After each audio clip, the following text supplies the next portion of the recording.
Hai, perkenalkan saya Brina Putri Amanda dengan NIM B1123146. Di sini saya akan menjelaskan terkait pelanggaran HAM yang terjadi di Gaza, Palestina. Baik, Gaza Palestina saat ini menjadi salah satu contoh paling nyata dari pelanggaran hak asasi manusia yang serius dan berkelanjutan. Sejak eskalasi konflik besar pada Oktober 2023, wilayah ini mengalami kehancuran yang luar biasa, di mana ribuan warga sipil, terutama perempuan dan anak-anak, menjadi korban dalam serangan militer yang menghancurkan rumah sakit, sekolah, dan berbagai fasilitas penting lainnya.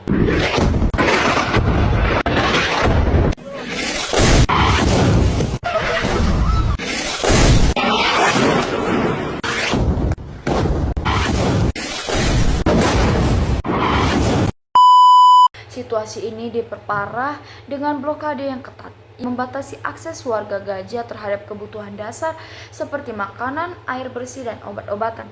Kondisi ini bukan hanya krisis kemanusiaan, tetapi juga pelanggaran serius terhadap prinsip-prinsip hukum humaniter internasional yang seharusnya melindungi warga sipil dalam situasi konflik.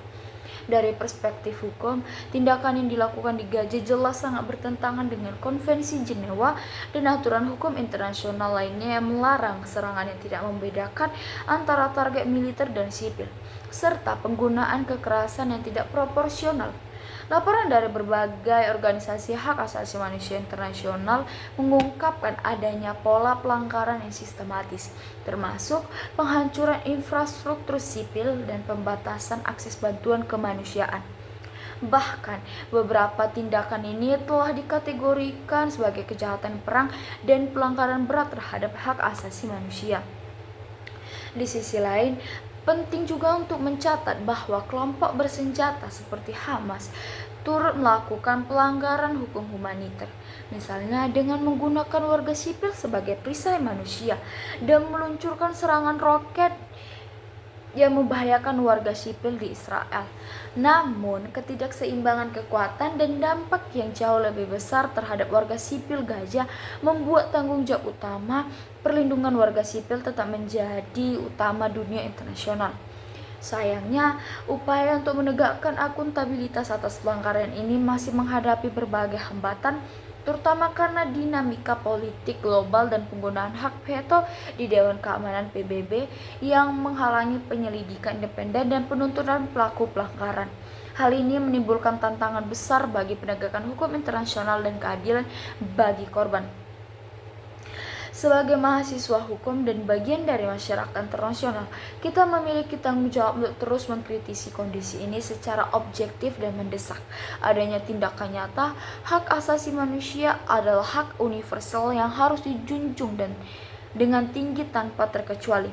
Pelanggaran terhadap hak hidup, hak atas perlindungan hukum, dan hak atas kehidupan layak di Gaza adalah pelanggaran terhadap martabat secara keseluruhan.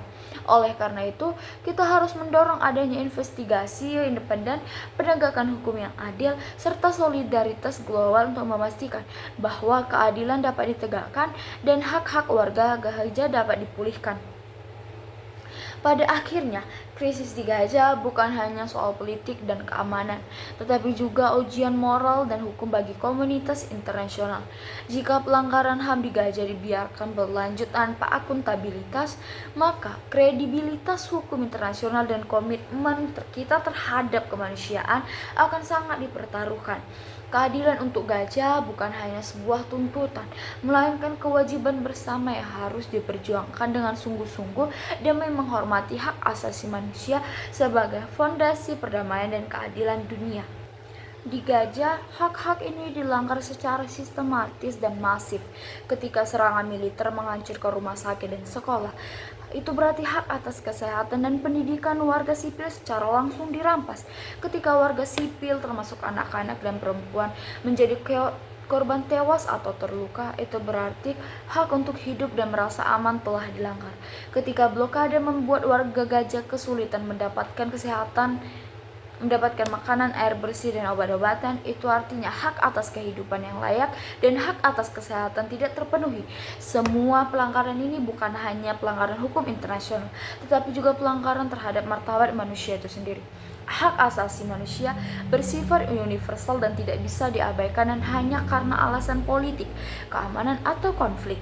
Tidak ada satupun alasan yang bisa membenarkan penghilangan nyawa warga sipil secara massal, penghancuran sistematis terhadap kehidupan sipil, atau pembatasan akses kemanusiaan yang mengancam keberlangsungan hidup jutaan orang. Prinsip dasar hak asasi manusia mengharuskan semua pihak untuk melindungi warga sipil dan memastikan bahwa tindakan militer tidak merugikan mereka secara tidak proporsional. Ketika prinsip ini dilanggar, maka kita sedang menyaksikan krisis kemanusiaan dan pelanggaran HAM yang serius. Lebih jauh lagi, penegakan HAM di Gaza harus menjadi prioritas utama komunitas internasional. Tidak cukup hanya dengan kecaman atau seruan kejahatan senjata yang bersifat senjata. Harus ada mekanisme akuntabilitas yang kuat dan independen untuk menginvestigasi pelanggaran, mengadili pelaku, dan memberikan keadilan bagi korban. Tanpa adanya penegakan hukum yang tegas, pelanggaran HAM akan terus berulang dan impunitas akan semakin mengakar.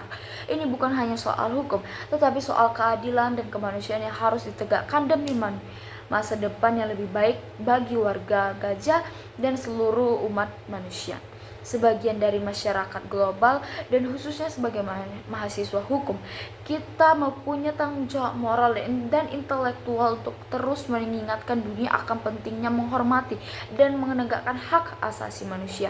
Kita harus menjadi suara bagi mereka yang tidak terdengar, memperjuangkan keadilan tanpa pandang bulu, dan menolak segala bentuk kekerasan dan pelanggaran yang mengabaikan kemanusiaan. Karena pada akhirnya, hak asasi manusia adalah fondasi bagi perdamaian dan keadilan sejati di dunia. Mari kita jadikan perjuangan untuk HAM di Gaza sebagai panggilan bagi kita semua untuk bertindak, bersuara, dan bekerja demi dunia lebih adil dan manusiawi. Karena setiap hak yang dilanggar di Gaza adalah panggilan bagi hati nurani kita untuk tidak diam dan terus memperjuangkan keadilan bagi kita semua. Baik, sekian dari video saya. Terima kasih.